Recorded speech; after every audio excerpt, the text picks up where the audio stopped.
1994 has brought many new adventures, one of which is the addition of a butterfly garden to our studios. Now, there are numerous organizations, resources, and references on butterfly gardening that provide great information. But as usual, one has to locate the information that's related to your specific growing conditions or climate. Now, fortunately, we were able to locate a butterfly gardening authority and nationally known author right in our own state. Recently, we caught up with Miss Geyata Ajilvsgi, who shared with us some butterfly basics. The life cycle of the butterfly is what they call a complete metamorphosis. It has the egg, the larvae, the chrysalis, and the adult. And if you're going to have a long-term plan for butterflies in your garden, it would be really important for you to have the larval food plants along with the nectar-producing plants. That way the butterflies will not have to fly a long way off in order to lay their eggs. And studies have proven that they simply will not do that. They won't fly over a very short distance. So if you want a lot of butterflies in your yard all times, then by all means plant some of the larval food plants. During the heat of the day is the best time to see the flying butterflies. When the weather is cool or if it's extremely windy, the butterflies will usually go somewhere and rest. But it needs the flowers need the heat to produce the maximum amount of nectar. So naturally, the butterflies are seeking the nectar, and the hottest time of the day is the best. When selecting the flowers for your yard, the color, of course, is very important. Different species of butterflies are attracted to different colored flowers. But as a general rule, if the flowers are good nectar producers, the lavenders and whites, yellows, a lot of the pinks, and with the true blues next, are usually the ones most used. In selecting the flowers for your garden, the shape is extremely important, the shape of the blossom itself. While even some of the skippers can use large flowered, such as the morning glory, they have to crawl down into the throat in order to reach the nectar. It's much better if you've got a whole lot of small flowers in one spot, for instance, like this lantana. You've got the small space here, a good landing area for them where that they can cling to the flower, and the tube is relatively short and they can reach the nectar really well. And this is just like a real feast for them because you've got a whole lot of small flowers in one area and just a whole lot of nectar.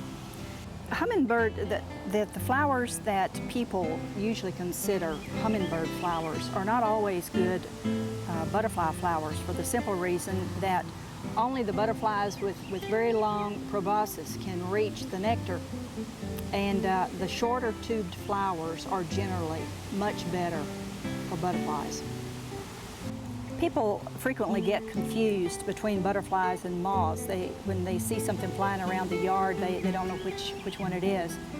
The question gets really complicated, but generally moths fly at night and butterflies fly during the day. But if you should see something flying around and you're not quite sure what it is, first off, look at the antenna. And generally, the moth antenna is real fluffy and feathery looking, and the butterfly antenna are clubbed at the end. There aren't nearly as many butterflies today as there were a few years ago, at least for the majority of the species, for the simple reason that the habitat is being wiped out. And that's why I think it's so important for us to have our butterfly gardens today. It really helps to keep the butterflies here, and is very beneficial for them.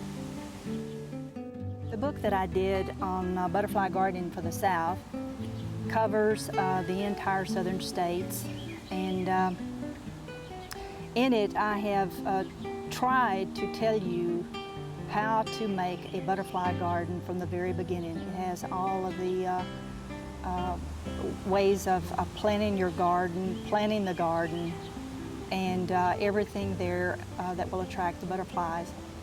I have sectioned it off into different areas, and I've listed the plants that occur in that particular area along with the butterflies that occur there.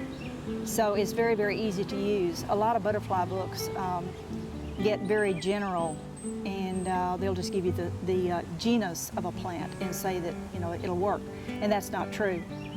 There are several species to each genus of plant, and some of them are good nectar producers and some of them don't produce any nectar at all.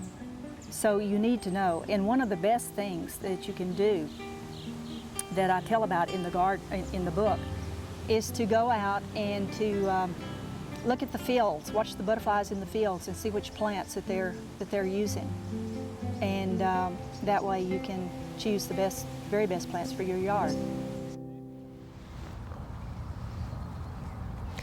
Well, we want to thank Geyata for giving us some great pointers to get started, many of which we've put into practice right here in our own studio gardens.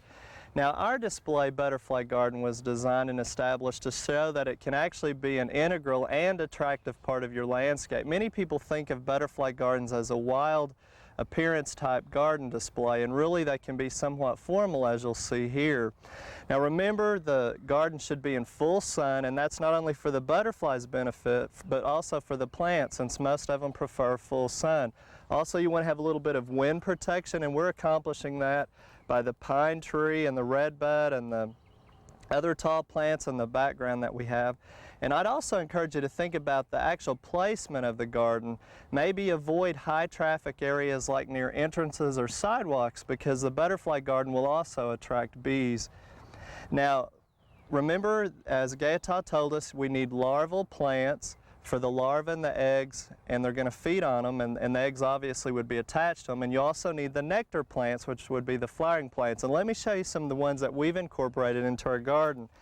Now, the first one here on the end that's in our border is parsley, and it's plain Italian as a cultivar, and the leaf is more flat, and you'll notice that there's some chewing taking place on it, and so we're real pleased with that, but it almost gives it a ferny appearance as a border type or edging plant. Then behind that, with the nice purple flower, is heliotrope. We have mini marine and blue wonder are the cultivars, and it's a nectar plant obviously, and it's very fragrant. You can smell it just by walking by the garden. It almost reminds me of vanilla, very nice sweet fragrance, and it will continue to fill in as the sun gets hotter and the summer temperatures get warmer.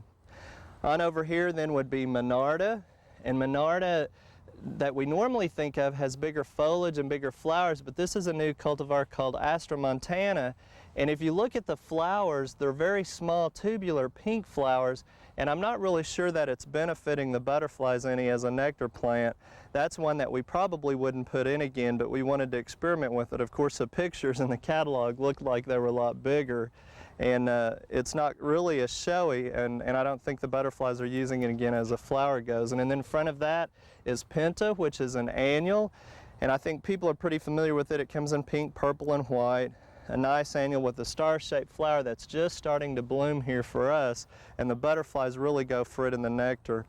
Now, some larva plants behind us are bronze fennel, and this one has more of a smoky, purplish type foliage. And then beside it is sweet fennel, and the difference on the sweet fennel is the bottom, the stem actually forms a bulbous type stem, swells up a little bit more, and it's a lighter color.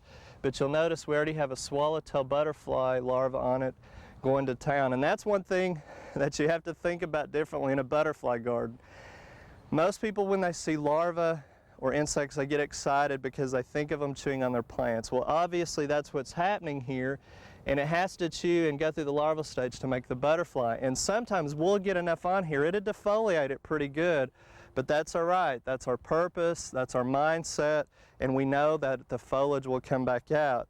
And we have to really be careful about that, because here's an example of an echinacea, and this one is called Magnus, and normally echinacea is purple or white flower. The coneflower is a common name, so it'd be more of a nectar plant. This one is pink when it starts to bloom, but you'll notice we've also had some larval damage on the back side of this one from what was identified as a patch butterfly larva.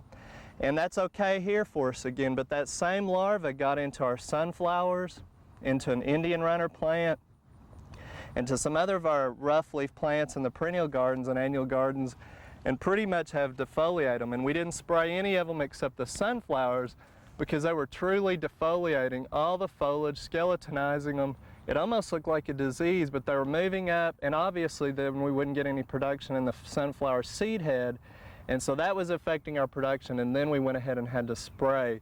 But in here we're very careful with that. So this one was used for a larval plant and eventually will be also a nectar plant. And it's the same thing. You'll see like the hackberry butterfly, which is a pretty one.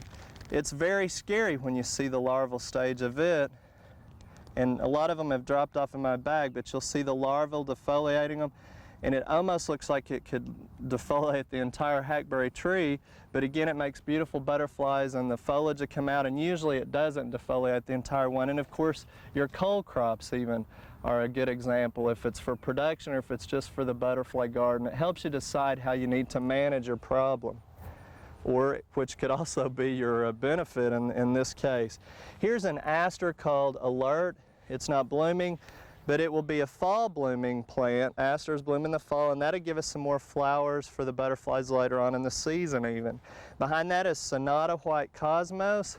It's really starting to melt down now in our summer heat, and we'll pull that out and replace it with Lantana, which likes the summer heat, and also the nectar, the butterflies love it on the Lantana. So we'll pull that one out, but it's done great for us in a smaller type plant earlier on in the spring. Now the focal point of our butterfly garden is a design in the shape of a butterfly. And the color that you're seeing, the purple, is Sweet Alyssum. Wonderful Rose is the purplish one. And the back is just White Alyssum. And then our border plant is Joseph's Coat. And Joseph's Coat really doesn't have a benefit for nectar or larva, but it makes a nice annual that we can shear to give us the border or outline of our butterfly. So that's the purpose of it.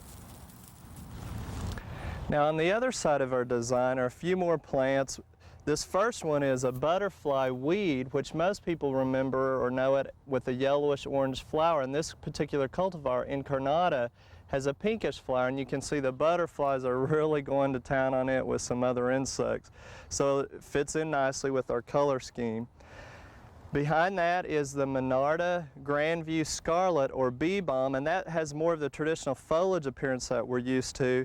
It's not blooming, but we have one in our perennial garden that is, and it's a beautiful scarlet pink color that will really, when this one blooms, will add to this bed tremendously. Then of course dill bouquet is this cultivar, so it's a little bit more bushy, and the larvae really go for it. And it's really a nice mix of larva plants. Now, larvae, there's so many references that show you the pictures of the butterfly adults, but the larva is also important. And so I found a book called The Butterfly Book that has some good larva pictures, and it's pretty inexpensive. And it's got nice colored photographs, tells you about butterfly gardening. But again, the thing that caught my attention on this one, it makes a nice addition to the other ones because it has some good pictures of the larva, which is very important. Now, in addition to the traditional plants of larva and nectar, there's other things that you can do in a butterfly garden, like put in nectar feeders, and we have one hanging that we've seen some action on with the butterflies feeding. It's a 10% sugar water solution similar to the hummingbird feeders.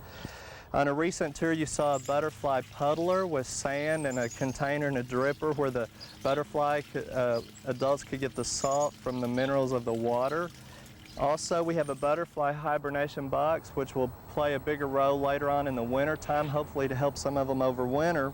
And remember, you can set out fruit, which you've also seen on some previous tours, and like the hackberry butterfly, really like that one. And remember also to avoid pesticides again in your butterfly garden. Even the ones like BT, which are organic, it's specifically designed to kill larvae, and again that would have a big impact on the adults. And when you're attracting birds to the landscape, sometimes you may have some birds feeding on them, and you may need to put up some scare devices. But your space, just like ours, it's limited the number of plants we could put into display. And just like Geyata says, let Mother Nature show you what plants work best and just kind of be observant and watch the butterflies. But there's so many out there, we wanted to share with you a few more nice options for nectar plants and larval host plants.